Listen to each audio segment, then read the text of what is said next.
Vous êtes à Kolda et vous cherchez une bonne école pour vos enfants. Les cours privés Foiré sur la route du Camp des Gardes, après la pharmacie Enzala 6 kg, vous informe que les inscriptions et les réinscriptions ont démarré et se poursuivre de la 6e à la terminale. Après les très bons résultats obtenus au BFM et au baccalauréat, les cours privés Foiré présents dans le paysage scolaire coldois depuis 2013 garantissent à vos enfants une meilleure éducation. Pour plus d'informations, contactez M. Abdoulaye Dieng, directeur des cours privés Foiré au 77 764 68 04 77 034 32 51 ou encore le surveillant général M. Babambalo, ex-surveillant Sem Hillel au 77 559 30 42. Les cours privés Foiré, confiez-nous vos enfants et nous leur garantissons un bon enseignement-apprentissage, le tout dans un cadre d'études. Cours privés Foiré rek te jàngale bala.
Conférence de presse. Donc waa presse bi ñooy nekk priorité am nañ ko jagle waaye dégg naa léegi ndegere madame la maire di wax ne ñu woon a ñàkk. Je vais faire un arbitrage. On va se préparer dans 2 semaines. Mara Wade, Pape Diop, Birane Dieye, Ablaye Dem, Maïmouna Ndegere, Binta mën a taxaw fële ak ñoom Kine Samb yooyu. Kouma Ndaw Maïmouna ak ñëpp Penda Ndiaye ñëpp ak Ami Soumaré. Dans 2 semaines. lu ci wax nañ ko def ma di que sama jóge la ñoo ma ko tudd ci loolu.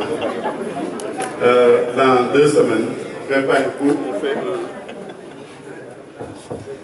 Dans 2 semaines, Inch'Allah, meeting de lancement de la campagne. Le doigt est de la tête. Achète. On va avec. Mara d'abord, je vais te note. Donc, nous avons meeting bu jaayoo. Bobo rek ñi yoroon woy yi te dafa mel ni trouvé nañ sax woyu campagne boobaa ñoom dañu animé ba tey amul benn problème ñi ñu si waxee jox ñëpp nag bu ngeen paree rek naa leen jox file yi fii am na ku tudd Fatou bu ngeen paree dina jox am na tam ku mu dendal ku tudd fii bu ngeen paree jegaleen ko luñ ko wax ñeen wax jërëjëf jox nañu ko fii am na ku tudd Kine Samb bu ngeen jógee Kine Samb di ngeen jot may mun naa ngi fële jaraw mi na bëtu madame Ndaw jaraw Masser ko ba ndaw ngi fa bintaa ngi fa ana Aminata Dieng ñu ngi lu ngeen saxee rek lu ngeen soxla ñu jox leen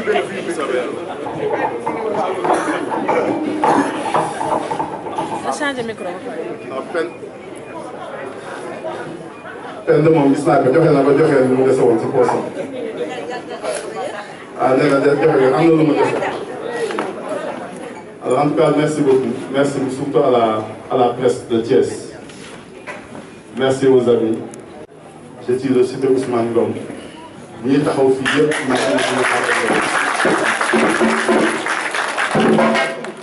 je suis de groupe 1 parce que c'est fa la amoon kër.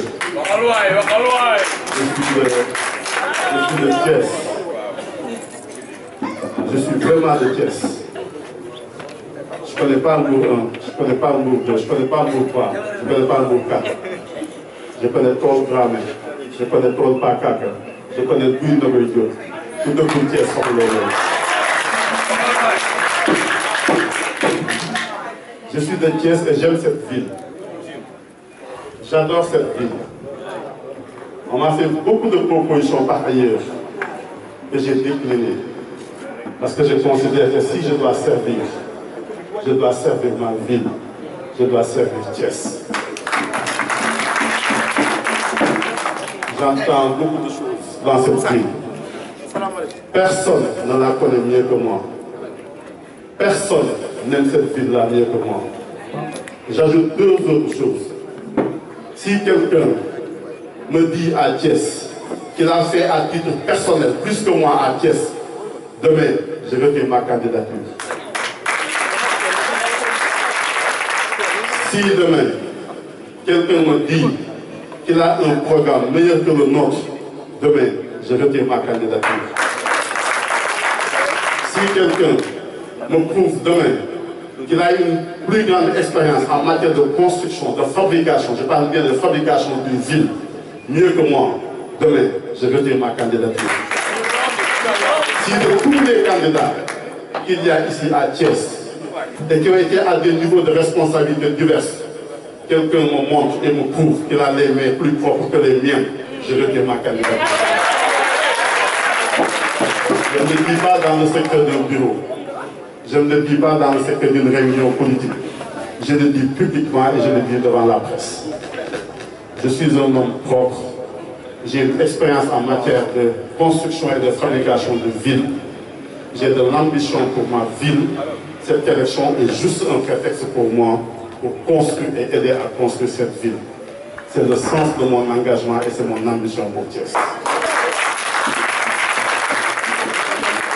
J'ai vu que depuis le départ, on cherche à créer une bipolarisation du jeu politique sénégalais, thiessois notamment, avec des invectives, des insultes, des dénigrements. Nous ne sommes pas dans ce jeu. Je suis dans un jeu de programme. Je suis dans une confrontation de programme. Je suis dans une confrontation d'idées. Je ne suis dans aucune forme de duel ni de bipolarisation. Politique de notre chasteté, de notre wahlit de niao, de notre chavis sur le diamant. Vous faites qu'Internet diamant, moi le tape de ligue d'être chrétien. Véhiculer nous ligue les scènes de diamant et du chrétien, diamant du sagante, diamant du chassante. En devenant maire, demain, Marawa, pour son niveau d'engagement aujourd'hui, et au niveau qui se trouve au point de vue professionnel, pour Pape Diop, que je connais, pour m'indiquer qui est ici, en termes de salaire, ils vont perdre de l'argent. Les maires au Sénégal ne sont pas payés, ils ont juste une indemnité. Donc nous pouvons faire nous pour défendre dañoo xeex pour que xam lu ñu am si suuf bëgguñu am dara si suuf. Je me suis enrichi dans aucun poste de responsabilité que j'ai occupé. J'ai géré des milliards dans ce pays. Je ne suis pas riche. Je ne me suis pas enrichi sur le dos des Sénégalais. J'ai essayé de me faire par mon savoir, mon savoir-faire. Tout ce que j'ai est grâce à lui. Je veux que ceux qui font ici de la politique pour Thiès, parce que nous sommes dans un pays, dans une ville qui a l'ambition de rester debout et de rester fier. Thiès doit être une ville fière. Elle doit être une ville attractive. Elle doit être une ville propre. Elle doit être une ville créative. C'est une ville d'art. C'est la seule ville au Sénégal où Senghor a été maire. C'est la seule ville au Sénégal qu'on a cherché à construire avec un plan d'urbanisation respecté. C'est une belle ville, Thiès.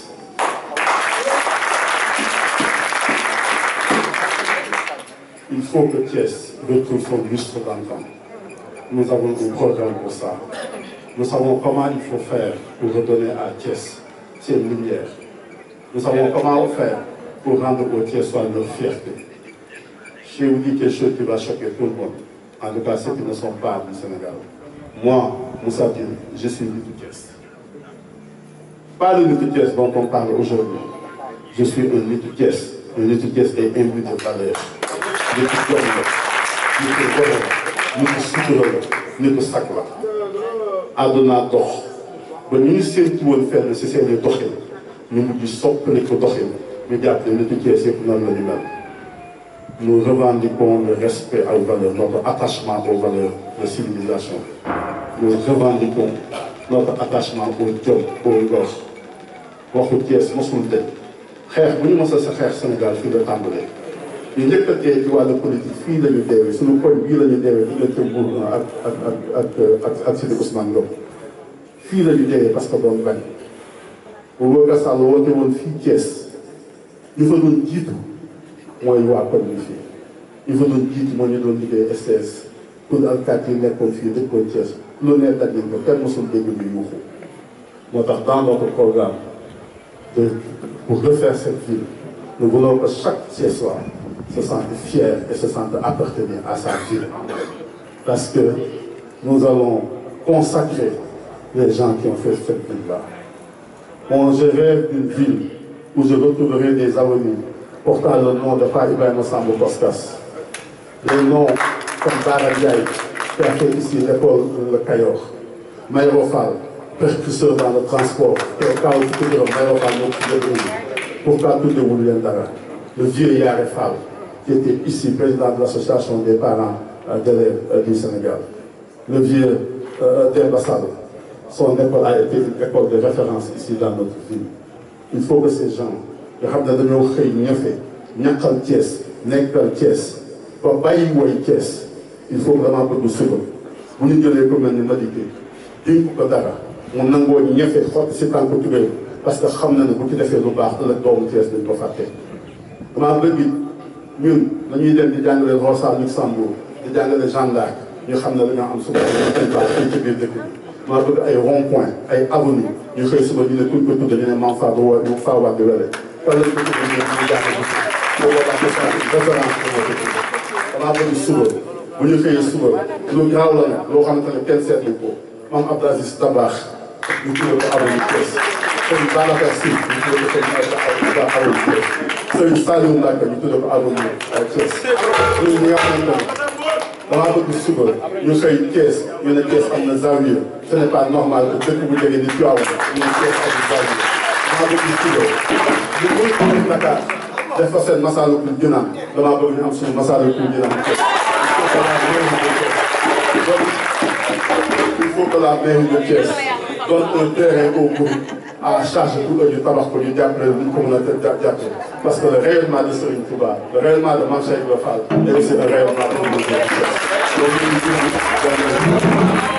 je voudrais que demain dans cette ville-là que les femmes cessent de mourir simplement parce que dañu jël monsieur hôpital damaa bëgg suba hôpital yi fu nit ubbeeku Sénégal fekk Dakar Thiès fekk fa ambulance bu la mën a yóbbu nga fay ko ñaar téeméer wala ñeenti téeméer damaa bëgg dans chaque commune d'arrondissement mu am un centre d'urgence médicale parce qu'on meurt trop dans notre ville. Rien que pour détresse respiratoire aujourd'hui nit dafay dee alors il suffit juste que ñu réanimé def lu oxygène nga noyyi. Il faut que nit fu mu nekk bu gëstoo mu am hôpital am un médecin urgentiste bu nekk ci wetam. Il faut qu'on fasse cette ville. Il faut qu'on refasse cette ville. Il faut qu'on arrête dans cette ville-là jeunes yi amul deux perspectives ou dem wuti balu fëgg gars yi jaay ko wala wuti Dakar bi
que j'ai remarqué dans cette ville,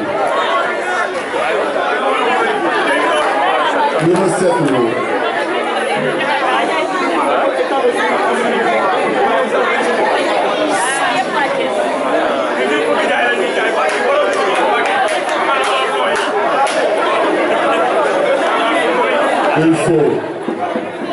il faut qu'on donne à cette ville des perspectives. Il faut que cette ville soit dynamique. Li ma seetlu ci dëkk bi mooy dañuy xëy suba ñu ne lu mooy jaay ku nekk kenn ubbi kees ku pain ci koñam ñëpp ubbi kees ku pain ñu xëy suba kees ku pain yëpp daal ñu xëy suba ñu ne télécentre mooy dox kenn ubbi télécentre muy dox ñëpp ubbi télécentre yëpp daal ñu xëy suba ñu ne Orange Money mooy dox kenn ubbi Orange Money muy dox ñëpp ubbi Orange Money yëpp daal gis naa fan yii waa ko ñoom élargi commencé jaay Wave boo yàggee ñëpp nañu ubbi Wave ñii ñëpp daanu gis naa tey ne dëkk bi lavage de véhicule moo commencé dox koñ bu nekk léegi am na fukki lavage de véhicule dans 2 ans lavage de véhicule yëpp daanu parce que simplement kenn dootu am client bu koy bu mën a tenir une entreprise. Pourquoi? Parce que simplement on n'apprend plus de métier aux nos jeunes. Les jeunes n'ont pas de métier. Les jeunes vont à l'école, am bac dem université def 2 ans. Taux de réussite 7%. 193% des gens ils viennent à l'université, ils reviennent sans diplôme, ils n'ont pas de diplôme. Donc ils sont obligés d'être dans le courtage. Boo leen fekkee leer ñu nekk courtage booy wut service des millions nga fay fekk ñu ne kaa ñu dimbali boo wutee kër ñu ne ñoom ñooy courtier parce que simplement amuñu métier. C'est pour ça que dans les premiers mois de notre programme, on va mettre à Thiès un centre des métiers. Pas simplement pour jàng plomberie, pas pour jàng électricité, mais il y a aujourd'hui des nouveaux métiers qui peuvent servir les jeunes thiessois. Tey bu sa auto électronique paane amoo kenn ku la ko defal il faut que avec la coopération décentralisée ñu fexe xale yi jàng nan la ñuy defee auto électronique. Frigo amul ku ko mën a defar dëkk bi yëpp ay forage yu panne la nous n'avons aucune école bu ñuy jàngale nit nan la ñuy defee forage yu panne. Téléphone bu yàqu kenn mënu ko defar il faut ñu jàngal xale yi naka la ñuy defee téléphone bu yàqu. Aujourd'hui nous sommes dans une ville d'art boo demee tey Los Angeles wala nga dem Togo Afrique du Sud. C'est les industries culturelles qui font 900 000 emplois au Brésil. ñun ku jóg ne da ngay rap ku jóg ne da ngay def théâtre kan moo fi am fu ñuy jàngale nan dañuy enregistrer musique fan la ñuy jàngale ñuy téye table de mixage nekk fan la ñuy jàngale nan ñuy def régisseur de scène ñi fi nekk ñëpp ils l'ont appris sur le tas. Il faut que les métiers liés aux industries culturelles ñu jàngale ko waa Thiès parce que Thiès est une ville d'art, c'est une ville d'artistes. Il faut que demain que nit fu mu mën di nekk fii Thiès. bu ñu la jëlee ak bu ñu la jëlul nga mën a xëy suba teel ba man kat am naa liggéey bu ñu ma jëlul ma liggéey bu ñu ma jëlee ma liggéey. Il faut que chaque jour bu ñu xëyee fooy dox ci mbedd bi fekk fa ay jeunes à travers des projets lu may tuddee les projets IMO autre instance de main d'œuvre koo dugg ci dëkk bi fekk ay nit yu defar dëkk bi ba yow sa bopp nga am envie bokk ci ñuy defar dëkk bi. C'est vrai qu'il faut donner des dépenses sociales les secours baax na parce que am na yoo xamante ne il faut ñu dimbale leen. Mais il faut d'abord mu nekk démocratique il ne faut pas que man maa dëkk si kër Ousmane Ngom bu ñuy séddale ay secours waa si kër Ousmane Ngom kese ñoo si am fekk na dëkk bi yëpp alal waa dëkk bi yëpp la. Mais il faut effectivement aussi que ñu fexe ba ëllëg lépp ñu taxaw si biir dëkk bi ñu ne dañuy def pavage dëkk bi ñu jàngal xale yi ñu teg pavé jàngal leen lu ñu defee pavé bu ñu leen jàng ñu defee pavé ñu xob jàngal leen lu ñu koy tegee jàngal leen pavé bu yàqu ñu koy defee bu boobaa nit ki dina am alal ju mu yóbbu këram ndax dina fay ko salaire dina am métier bu muy exercer te dina participer effectivement ci defal dëkk bi. Cette conception paresseuse du développement il faut ñu arrêter ko. Il faut que ñu am ambition ñun ne on va faire notre ville parce que nous avons les moyens de faire notre ville. Il y a de l'argent pour faire cette ville. Nous avons l'inspiration pour faire cette ville. moo tax il faut ñu gën ko il faut ñu bëgg il faut ñu def suñu dëkk. Il faut que dans cette ville là ñu def de façon boo xamante ne la ville va être très attractive. te investisseur bu ñëw fi investisseur ñett rek moo koy indi si dëkk bi tey na dal na benn ñaareel bi dëkk bi am na alal banque yaa ngi fi mën a financer ñetteel bi ñuy soxla mooy ndax ñu nekk si dëkk am nañu métier. tey ñuy tukki boo demee Chine fa lay fekk investisseurs yi nekk fa boo demee li ñu tuddee les 4 dragons fa la ñu nekk amul secret ce qu'ils ont fait mooy dañoo jël seen doom yi jàngal leen métier. bëgguma di dem si tubaab bi daan leen may ngeen ma xaalis je les connais très bien il m'est arrivé plusieurs fois d'amener des jeunes à l'étranger dem jàngi métier ñi gis waat. J'ai accompagné ici beaucoup de communes à bénéficier des ressources de la coopération décentralisée. Je ne cherche pas de l'argent. Ce que je vous dis demain, moi, bu ñu amee ay maire muy Zolinguen muy Kane muy Sergi muy dëkk yu nekk en coopération yëpp ñu mën a xëy suba nee na abal leen ay professeurs ñoo jàngal suñu xale yi nan la ñuy jàng métier. loolu ñu koy Le jour où on parviendra à faire ça, nous serons sur les voies du développement. On va mettre ici en place un centre des affaires. Damaa bëgg mu am dëkk bi foo tourner nit ki bañ a jóg dem Senelec dem Sonatel dem feneen il faut mu am ay centre d'affaires communal bâtiment la buy boo xamante ne da ngay dugg si biir bu ñu ko tabaxee pare non seulement da indi xaalis parce que dañ koy loué mais damaa bëgg ku fa dugg di nga fa fekk service impôt di nga fa fekk waa DAF di nga fa fekk waa impôt di nga fa fekk SDE di nga fa fekk Senelec di nga fa fekk Sonatel di nga fa fekk waa Orange nga xam ne mun ngaa dugg si bâtiment bi faj sa soxla yëpp ci benn bâtiment bi doo ko génne ñëw ñibbi si donc il faut que ñu am cette perspective parce que des emplois concrets pour les jeunes. Il faut que ñu rationaliser l'utilisation de l'espace. Je veux que bu ñu fi jógee dès les 2 premières années yu ñuy nekk à la mairie que ñu tabax des marchés à hauteur. On ne peut pas avoir marché bu jógee passage à niveau dem ba rond-point jaxaw ñu bu ko setal bu ko téye bu ko def leneen. Je pense que le terrain qui est là-bas c'est des terrains de valeur. Il faut mettre 3 tours 5 sur 5 étages. Qu'est-ce vous n'êtes que sur 3000 mètres carrés. On va avoir des marchés propres, des marchés tenus, et il n'y aura plus d'évasion fiscale. Parce que le bâtiment, il faut que vous sachiez que vous avez fait fisc. Sénégal, il y a des xaalis ci développement réew mi. Bëgg nañu def xaalis ci développement réew mi.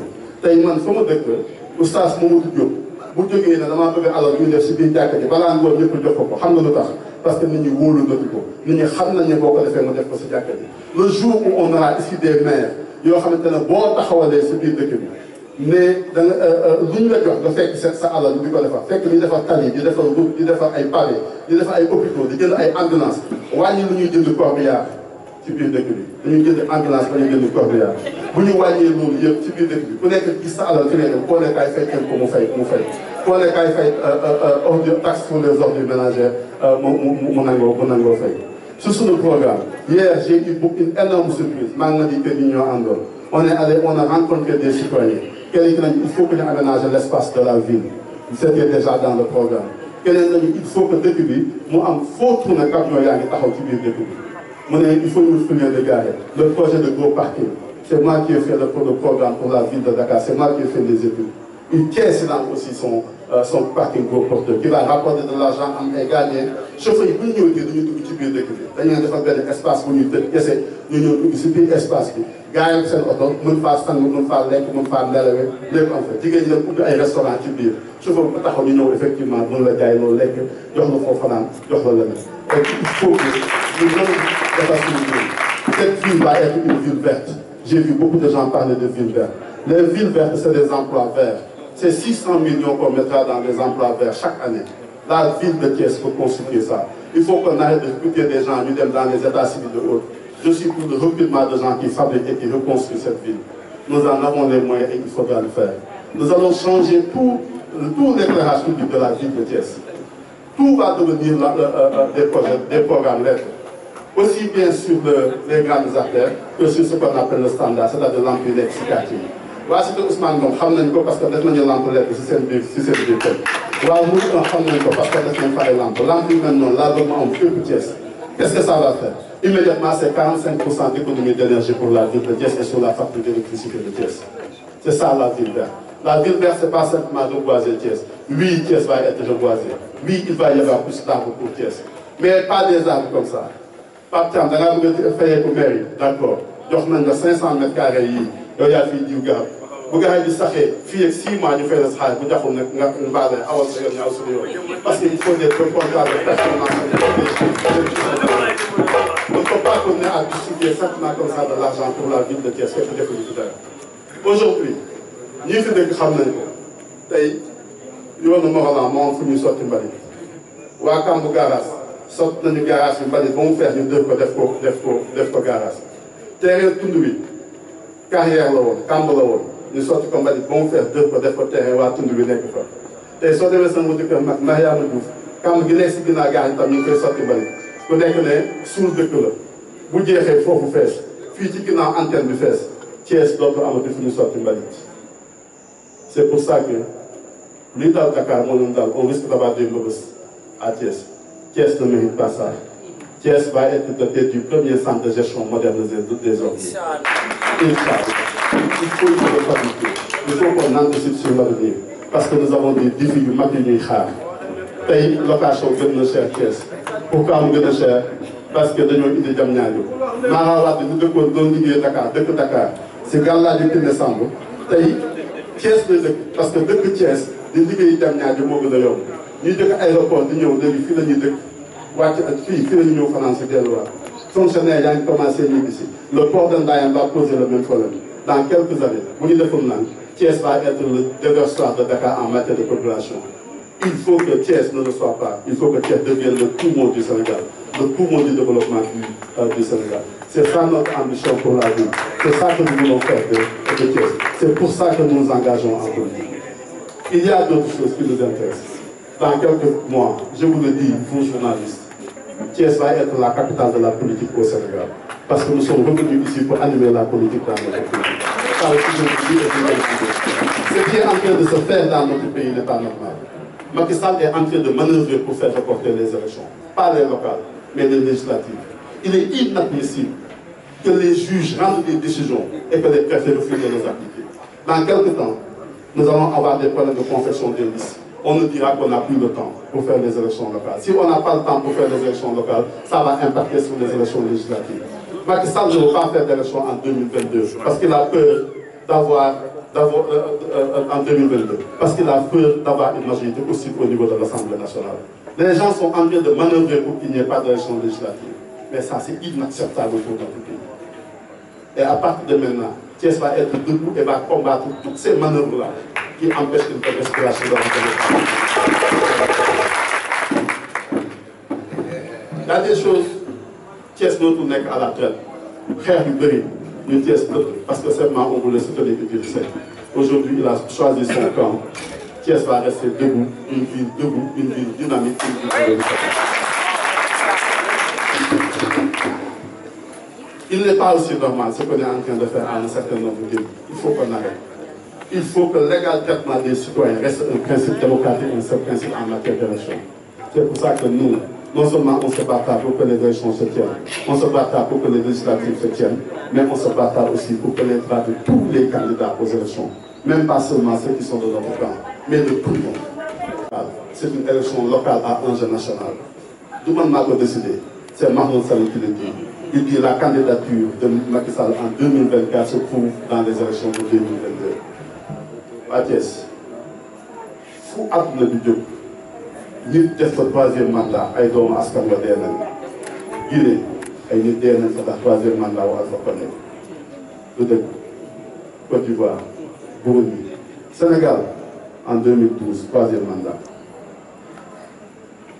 Macky Sall nee na bu ñu gagné ñoom élection yi day demander la troisième mandat. La paix politique, la stabilité politique, la paix sociale dans notre pays se trouve dans chacune de vos cartes électorales. Su ngeen wootee 2022 bi local ak législative façon boo xamante ne Macky Sall dina xam ne ànduleen ak moom te bëgg leen mu def mandat 2024 boobaa dina retiré wu waaye si hasardeusement rek parce que may nañu 1000 francs may nañu t-shirt may nañu tissu ñu dem woteel ko doomu Sénégal bu fi dee ëllëg nous sommes tous responsables je vous remercie.